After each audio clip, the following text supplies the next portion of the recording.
Good morning students.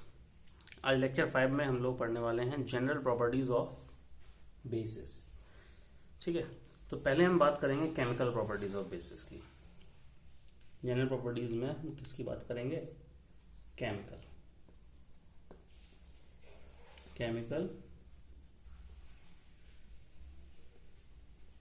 Properties,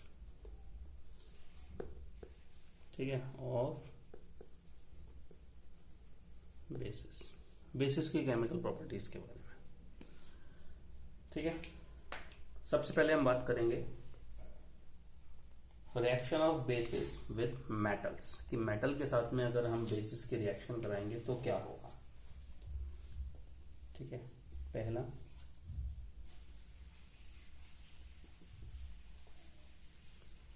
reaction of basis with metals. ठीक है, देखो मेटल्स के साथ में अगर रिएक्शन होगी किसी भी बेस की तो वहां सॉल्ट बनेगा और हाइड्रोजन बनेगा। ठीक है, reaction between base and a metal produce salt and hydrogen gas. Got it? बात समझ में आ गई? यानी कि reaction of basis with metal में हम क्या करेंगे, अगर कोई बेस है प्लस मेटल टेंस, इस केस में क्या होगा, सॉल्ट बनेगा और हाइड्रोजन गैस जो है वो इवॉल्व होगी। ठीक है, हाइड्रोजन गैस। ठीक है, एग्जाम्पल देख लेते हैं इसका कि कैसे। फॉर एग्जाम्पल मान लीजिए हमने ले लिया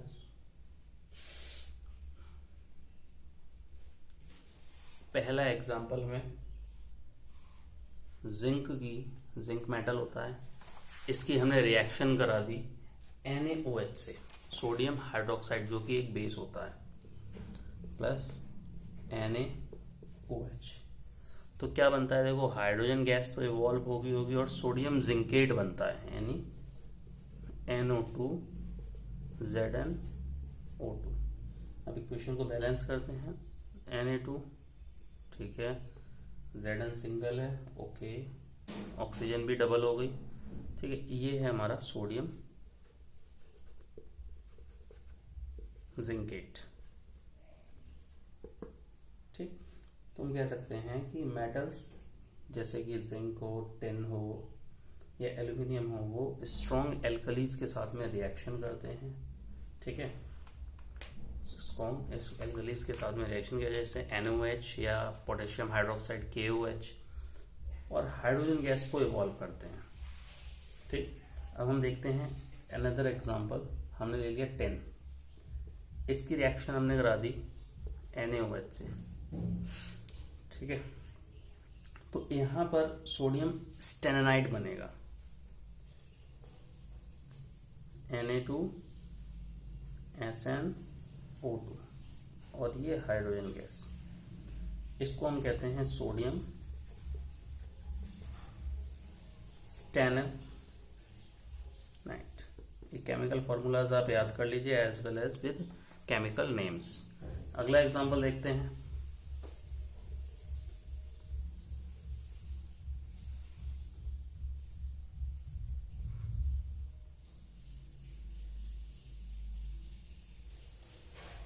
एल्यूमिनियम की हमने सोडियम हाइड्रोक्साइड के साथ रिएक्शन कराई, Al प्लस NaOH, और इसमें थोड़ा सा वाटर, मैंने एक्वस सॉल्यूशन ले लिया हमने इसका H2O। तो यहाँ पर क्या बन रहा है हमारा, सोडियम मेटाएल्यूमिनेट 2 NaAlO2, और हाइड्रोजन गैस निकल रही है। बैलेंस करें,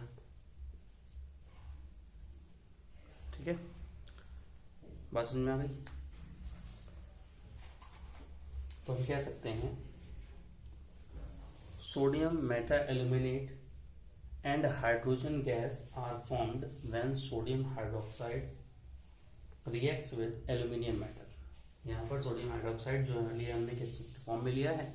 एक्वस फॉर्म में, क्योंकि यहाँ पर देखो वाटर का मॉलिक्यूल अवेलेबल है। ठीक है, सोडियम जिंकेट वाला भी समझ में आ गया। तो सेकेंड केमिकल प्रॉपर्टीज हम देखते हैं कि मेटल ऑक्साइड्स के साथ में, नॉन मेटल ऑक्साइड्स के साथ में बेसिस कैसे रिएक्ट करते हैं। Reaction of basis with non metal oxides,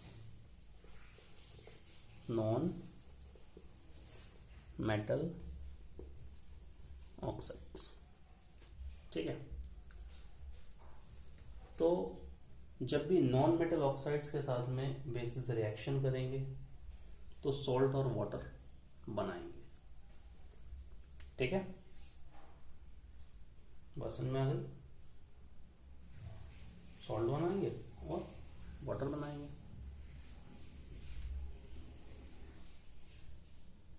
देखो पहला एग्जांपल हम देखते हैं।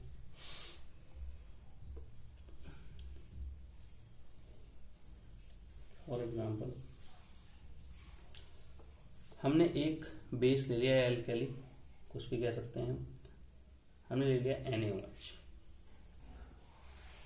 इसकी रिएक्शन करा दी हमने नॉन मेटल ऑक्साइड यानी कार्बन डाइऑक्साइड। नॉन मेटल होता है कार्बन और ऑक्साइड है, ठीक है, कार्बन डाइऑक्साइड से।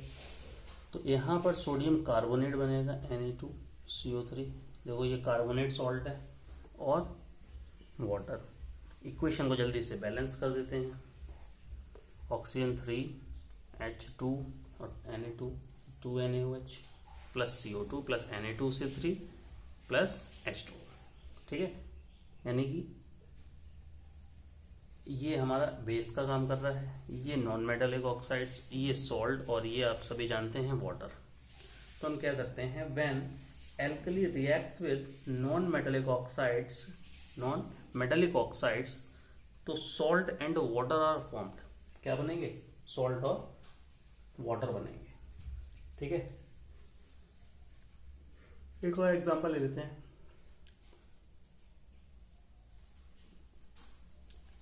MgOH का होल ट्वाइस, मैग्नीशियम हाइड्रोक्साइड की हमने रिएक्शन करा दी सल्फर डाइऑक्साइड से, तो MgSO3 बना प्लस वाटर। ठीक है, यहाँ पे सल्फेट सॉल्ट है। नेक्स्ट थर्ड एग्जांपल ले लेते हैं। मान लीजिए हमने रिएक्शन करा दी है CaOH का होल ट्वाइस, ठीक है, कैल्शियम हाइड्रोक्साइड की रिएक्शन करा दी हमने पहले कार्बन डाइऑक्साइड से। ठीक है, तो यहां पर हमें क्या बना? Calcium carbonate CaCO3 plus water. ठीक है, ये सारे के सारे जो हैं ये एल्कलीज हैं, ये नॉन मेटालिक ऑक्साइड्स हैं, ये सॉल्ट है, ये कार्बोनेट सॉल्ट है, ये सल्फेट सॉल्ट है और ये वाटर है। ठीक है, आगे फोर्थ एग्जांपल देखते हैं।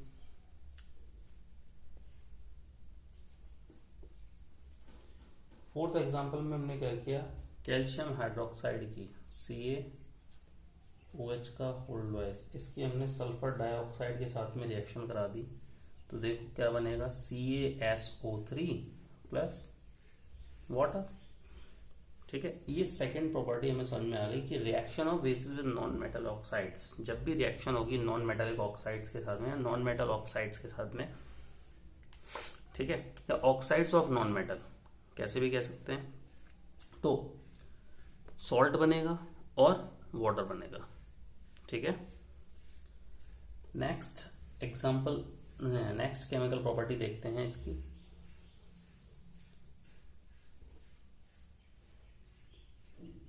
Third,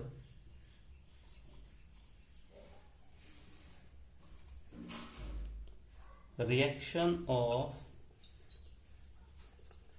bases with ammonium salt।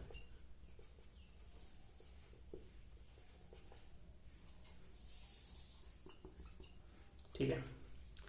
कहने का मतलब अगर कोई भी एल्कली है या बेस है, ये अमोनियम सॉल्ट के साथ में रिएक्शन करेगा, अमोनियम सॉल्ट के साथ में रिएक्शन करेगा, तो यहां पर मेटल सॉल्ट बनेगा प्लस वाटर बनेगा और अमोनिया बनेगी। ठीक है, NH3 क्या होता है? अमोनिया। तो इस केस में क्या क्या हो रहा है? इस केस में देखो, सबसे पहला काम, एल्कली की रिएक्शन हो रही है मेटल के साथ में, एज प्रोडक्ट्स हमें मेटल सॉल्ट मिल रहा है, वाटर और अमोनिया। अब इसका एग्जांपल देखो, एल्कली हमने ले लिया यहां पर कैल्शियम हाइड्रोक्साइड CaOH का होल ट्वाइस। अमोनियम सॉल्ट मान के चलिए हमने 2NH4Cl, ठीक है, के साथ में रिएक्शन करा दी, अमोनियम क्लोराइड। यहां पर देखो क्या क्या बनेगा, सबसे पहले वाटर, फिर अमोनिया, ये हमने अलग कर दिया, यानी NH3 निकल गया, H2O निकल गया। अब क्या बचा, ध्यान से देखो, CaCl2, metal salt, calcium carbonate, वो सॉरी क्लोराइड। अब इक्वेशन को बैलेंस करें, 2N, ठीक है, 2N, अब देखो 2N हो गए, H8 और 2 10, यहां पर देखो 2 और 6, ठीक है, तो 2H2, ये इक्वेशन हमारी बैलेंस्ड हो गई। नेक्स्ट लेते हैं हम अमोनियम सल्फेट, ये एग्जाम्पल चल रहा है, NH4 का होल ट्वाइस SO4 प्लस हमने करा दिया सोडियम हाइड्रोक्साइड के साथ में 2NaOH। तो सबसे पहला काम वाटर निकालना है, दूसरा अमोनिया। अब क्या बना देखो, Na बचा है, SO4 बचा है, यानी कि सोडियम सल्फेट। इक्वेशन को बैलेंस कर दीजिए जल्दी से, N का होल ट्वाइस यानी 2NH3, ठीक है, 2 3 6 और 2 8, यहाँ पर 8 और 2 10, तो यहाँ पर 2, ठीक है, गॉट इट।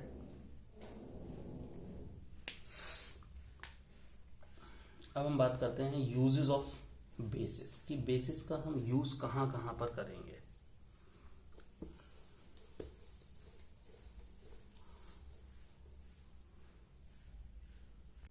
ठीक है, नेक्स्ट टॉपिक हमारा यूजेस ऑफ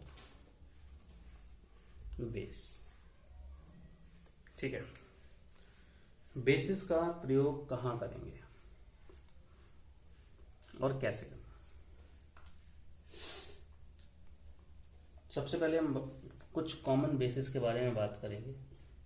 हमने ले लिया सबसे पहले सोडियम हाइड्रोक्साइड, ठीक है। सोडियम हाइड्रोक्साइड का यूज करते हैं मैन्युफैक्चरिंग ऑफ सोप, साबुन के बनाने में, मैन्युफैक्चरिंग ऑफ सोप। सेकेंडली हम बात करेंगे पोटेशियम हाइड्रोक्साइड। पोटेशियम हाइड्रोक्साइड का प्रयोग करते हैं मैन्युफैक्चरिंग ऑफ सॉफ्ट सोप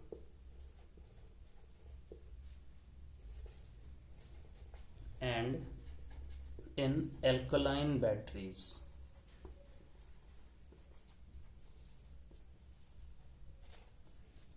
ठीक है, थर्ड हम बात करेंगे NH4OH, अमोनियम हाइड्रोक्साइड, ठीक है। इसका प्रयोग करते हैं to remove grease stains from cloth, grease के जो दाग वगैरह लग जाते हैं, स्टेन्स फ्रॉम क्लोथ्स। फोर्थ बात करते हैं कैल्शियम हाइड्रोक्साइड CaOH का होल ट्वाइस। ठीक है, इसका प्रयोग करते हैं हम सबसे पहले तो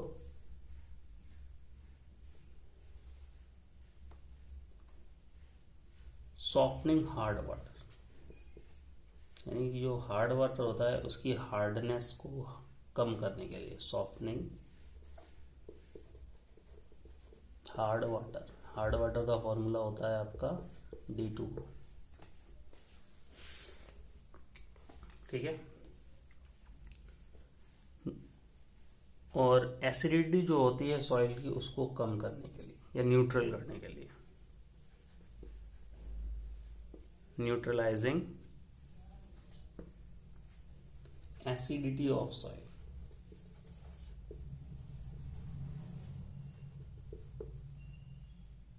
ठीक है, कुछ जर्मिसाइड्स बनाने में या मोर्टार बनाने में, मसाला वगैरह। ठीक है, नेक्स्ट फिफ्थ बात करते हैं मैग्नीशियम हाइड्रोक्साइड MgOH का होल ट्वाइस। मैग्नीशियम हाइड्रोक्साइड का प्रयोग करते हैं हम गैस्ट्रिक एसिडिटी को कम करने के लिए। ठीक है, यानी कि एज ए मेडिसिन यूज कर सकते हैं हम, एज ए मेडिसिन। जो स्टमक में हमारी एसिडिटी वगैरह हो जाती है उसको कम करने के लिए हम मैग्नीशियम हाइड्रोक्साइड का प्रयोग करते हैं मेडिसिन के रूप में। ठीक है, उस एसिडिटी के प्रभाव को कम करने के लिए, न्यूट्रल करने के लिए। ठीक है, नेक्स्ट एल्यूमिनियम हाइड्रोक्साइड AlOH का होल थ्राइस। ठीक है, इसका प्रयोग करते हैं फायर एक्सटिंग्विशर्स में, यूज्ड इन फायर एक्सटिंग्विशर्स। तो ये कुछ कॉमनली यूज्ड बेसिस थे जिनका प्रयोग कैसे करते हैं मैं बताया आपको। पहले सोडियम हाइड्रोक्साइड का प्रयोग करते हैं साबुन बनाने में, पोटेशियम हाइड्रोक्साइड का करते हैं सॉफ्ट सोप बनाने में, नॉर्मल सोप या एल्कलाइन बैटरीज में। नेक्स्ट अमोनियम हाइड्रोक्साइड, जो ग्रीस वगैरह के दाग वगैरह लग जाते हैं उनके स्टेन्स को कम करने के लिए, हटाने के लिए। कैल्शियम हाइड्रोक्साइड हार्डनेस कम करने के लिए हार्ड वाटर की। ठीक, या एसिडिटी जो सॉइल में होती है उसको न्यूट्रलाइज करने के लिए। MgOH का होल ट्वाइस हम मेडिसिन के रूप में यूज कर सकते हैं। एल्यूमिनियम OH का होल थ्राइस, एल्यूमिनियम हाइड्रोक्साइड का यूज करते हैं हम फायर एक्सटिंग्विशर्स में। Got it? बात समझ में आ गई थी? अब बात करते हैं हम comparison between acid and base. Acid और बेस की प्रॉपर्टीज में कुछ कंपैरिजन देखते हैं। ठीक है, कंपेयर करते हैं दोनों को, कहने का मतलब डिफरेंस देखते हैं।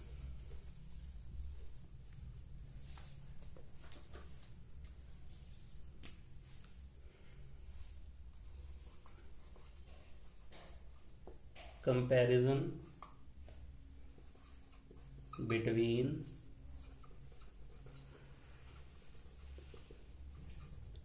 Properties of acids and bases. ठीक है, तो एक तरफ हमने लिख दिया एसिड और दूसरी तरफ बेस। सभी को पता है एसिड कैसे होते हैं, सोर होते हैं इन टेस्ट, सोर इन टेस्ट। और बेसिस कैसे होते हैं, बिटर इन टेस्ट।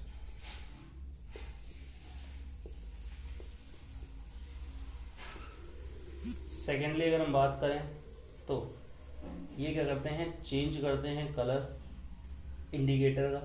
जैसे अगर हम लिटमस की बात कर रहे हैं तो लिटमस अगर टेस्ट करेंगे तो इसमें लिटमस चेंज क्या होगा, देखो ध्यान से, ब्लू टू रेड में।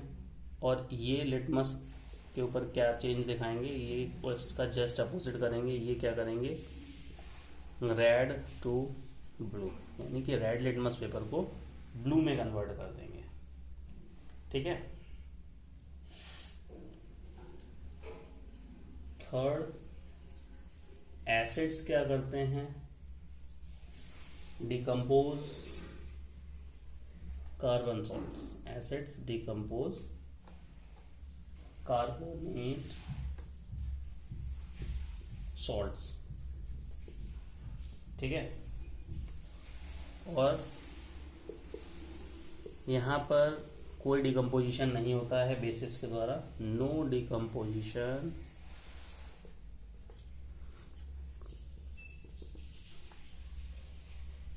of carbonate salts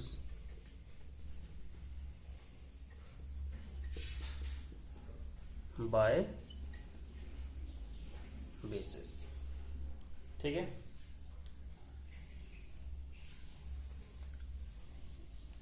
दोनों ही इलेक्ट्रोलाइटिक कंडक्टिविटी दिखाते हैं। क्यों? क्योंकि एक्वस सॉल्यूशन में ये क्या हो जाते हैं, अपने आयंस में टूट जाते हैं, ठीक है।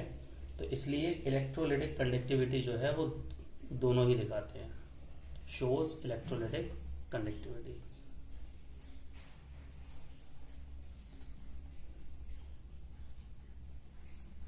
ठीक है, ये भी शो करते हैं।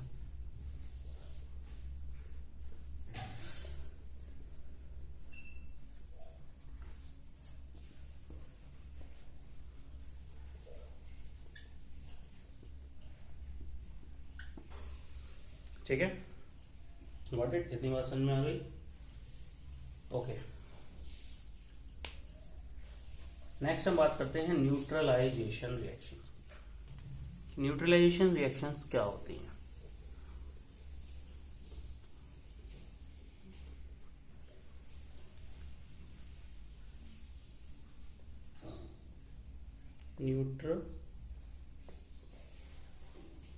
न्यूट्रलाइजेशन रिएक्शंस क्या होती है? Reactions, neutralization reactions. देखो, एसिड क्या करता है, जब भी रिएक्ट करता है बेस के साथ में, ठीक है, तो उसके प्रभाव को न्यूट्रलाइज कर देता है और सॉल्ट और वाटर बना लेता है, ठीक है। न्यूट्रलाइजेशन रिएक्शंस किसके इसके बीच में होती हैं? एसिड्स और बेसिस के बीच में होती हैं। तो एसिड क्या करता है? न्यूट्रलाइज कर देता है बेस को, ठीक है, जब वो दोनों आपस में रिएक्ट करते हैं एक दूसरे के साथ में और सॉल्ट बनाते हैं और वाटर बनाते हैं। कहने का मतलब न्यूट्रलाइजेशन रिएक्शंस किसके बीच में होती हैं? एसिड्स के और बेस के बीच में होती है, ठीक है। तो न्यूट्रलाइजेशन रिएक्शन में इनको न्यूट्रल क्यों कहा गया? सबसे पहले ये देखो कि दोनों ही एसिड और बेस जो होते हैं, इनके जो इफेक्ट होते हैं वो न्यूट्रल हो जाते हैं, ठीक है। तो हम कह सकते हैं a reaction between, neutralization reaction क्या है? A reaction between acid and base.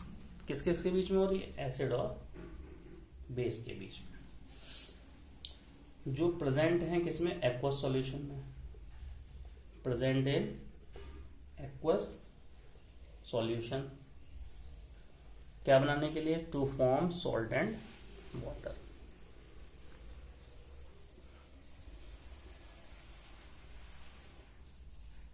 ठीक है, बात समझ में आ गई? क्या होगा यहां पर? देखो, एसिड प्लस बेस क्या बनेगा? सॉल्ट बनेगा और वाटर बनेगा, ठीक है। तो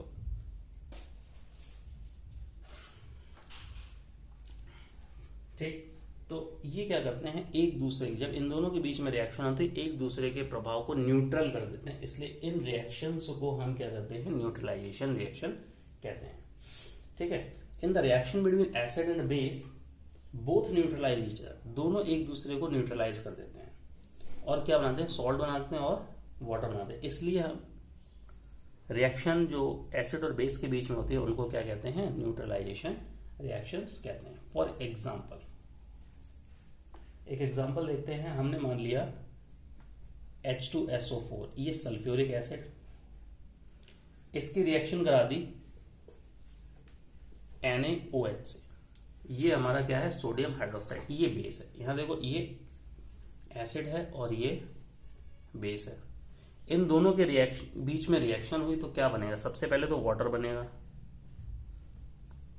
यानी H2O। अब क्या बनेगा, देखो सोडियम सल्फेट, वही बचा हमारा, H2 निकल गया और O निकल गया, क्या बचा Na और 2SO4, ठीक है। तो Na2SO4 ये सोडियम सल्फेट बनेगा। अब इक्वेशन को बैलेंस करो, Na2 2 तो 2H 2 और 2 4 तो 2H2, ठीक। तो हम कह सकते हैं reaction between sulphuric acid and sodium hydroxide results in sodium sulphate and water. या दूसरी तरह से कहें तो sodium sulphate and water are formed when sulphuric acid reacts with sodium hydroxide. अगला एग्जांपल देखते हैं। यहां पर हमने नाइट्रिक एसिड लिया, इसकी रिएक्शन करा दी सोडियम हाइड्रोक्साइड के साथ, और यहां पर देखो पहले तो वाटर निकलेगा ही निकलेगा, ठीक है, वाटर निकल गया तो क्या बन गया यहां पर, सोडियम नाइट्रेट, ठीक है, NaNO3। तो हम कह सकते हैं कि when nitric acid reacts with sodium hydroxide they form sodium nitrate and water. Third example देखते हैं। मान लो हमने HCl लिया और इसकी रिएक्शन करा दी NaOH से, तो यहां पर NaCl बनेगा प्लस H2O, ठीक। फोर्थ हमने रिएक्शन करा दी किस किस की, देखो HNO3 नाइट्रिक एसिड की पोटेशियम हाइड्रोक्साइड के साथ में। तो यहां पर पोटेशियम हाइड्रोक्साइड के साथ में जब भी हमने रिएक्शन कराई तो वाटर तो निकलेगा ही निकलेगा, ठीक। और क्या बचा, KNO3 पोटेशियम नाइट्रेट। तो न्यूट्रलाइजेशन रिएक्शंस क्या कहते हैं कि reaction between acid and bases, ठीक है, reaction between acid and bases are said to be neutralization reactions because they neutralize the effects of each other। यानी दोनों क्या करती हैं, एक दूसरे के इफेक्ट को न्यूट्रलाइज कर देती हैं, ठीक है। तो हम सीधी सी बात इतनी याद रखेंगे, reaction between acid and base to form salt and water, ठीक है, is known as neutralization reaction. और एक बात हमेशा याद रखना कि इस प्रोसेस में हीट निकलेगी, तो ये एक एक्सोथर्मिक प्रोसेस हो गई, ठीक है। न्यूट्रलाइजेशन रिएक्शन जो हो गई वो क्या हो गई, एक्सोथर्मिक, ठीक है। बात समझ में आ गई।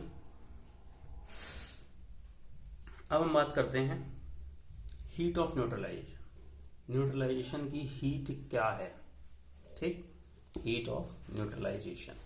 तो सीधी सी बात है कि एक न्यूट्रलाइजेशन रिएक्शन में इफेक्ट को न्यूट्रलाइज करने में जो हीट निकलती है वही हमारी कहलाती है heat of neutralisation.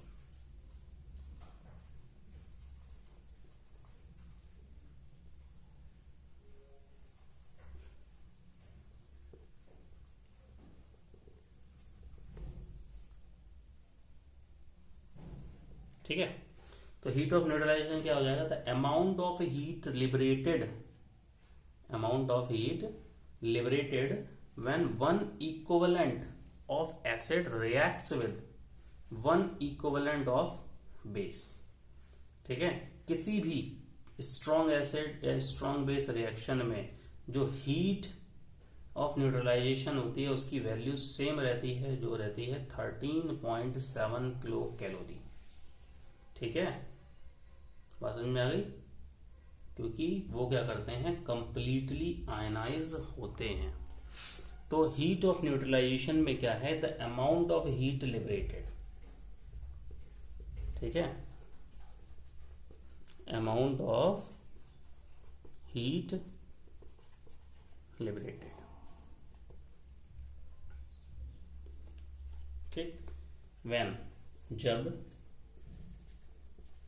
One equivalent of acids reacts with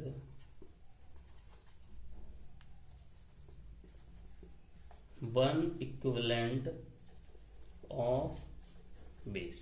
यहाँ पे इक्विवेलेंट क्यों कहा गया?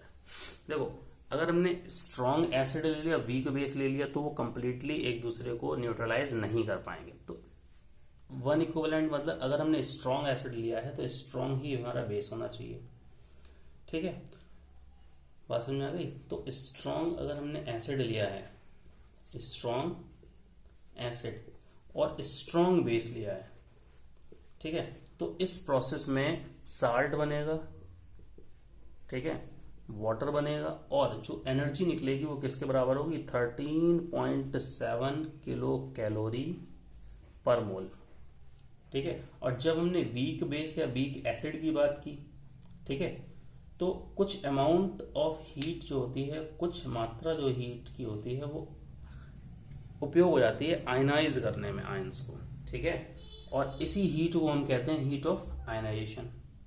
तो इस केस में जो हीट निकलेगी वो लगभग 13.4 किलो कैलोरी निकलती है, अगर वीक बेस और वीक एसिड और स्ट्रॉन्ग बेस की बात करें तो, ठीक है, बात समझ में आ गई, ठीक है। अब हम बात करते हैं यूजेस ऑफ न्यूट्रलाइजेशन की, कि कहाँ कहाँ हम इसको यूज कर सकते हैं, ठीक। तो यूजेस में सबसे पहले हम बात करते हैं uses of neutralisation.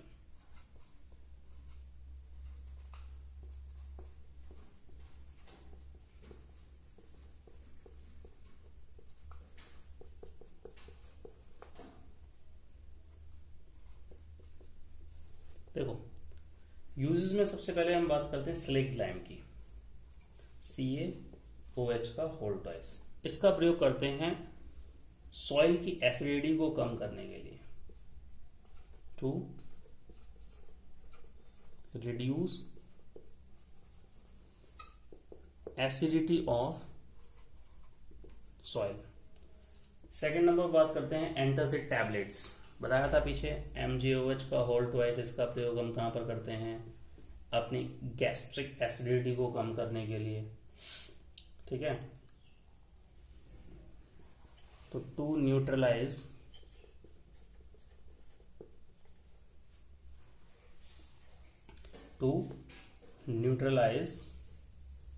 Acidity in stomach, ठीक है, इनो वगैरह का यूज करते हो तो वहां पर मैग्नीशियम हाइड्रोक्साइड का प्रयोग।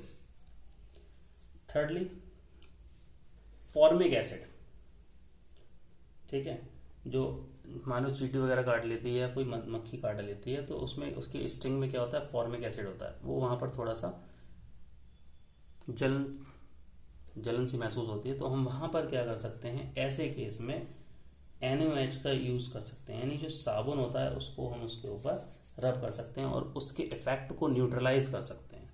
तो NaOH का प्रयोग कर सकते हैं हम to neutralize the effect of formic acid, ठीक है।